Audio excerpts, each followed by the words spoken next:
মহামান্য বিচারপতি সোমেন সেন মহোদয়ের স্পেশাল বেঞ্চ অলরেডি অর্ডার দিয়ে রেখেছে যে যেখানে প্রয়োজন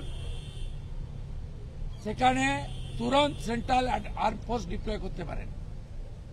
কালকে পুলিশ মার খাচ্ছে আর রাজীব কুমার শিকল তুলে বসে আছেন, আমাদের সঙ্গে অফিসে থেকেও দেখা করেননি। কেন?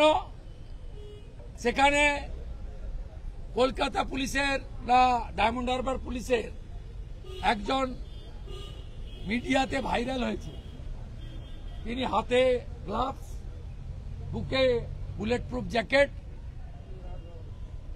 মাথায় খুব প্রোটেক্টেড হেলমেট সব নিয়ে যাচ্ছেন আর সাদা রুমাল উড়াচ্ছেন।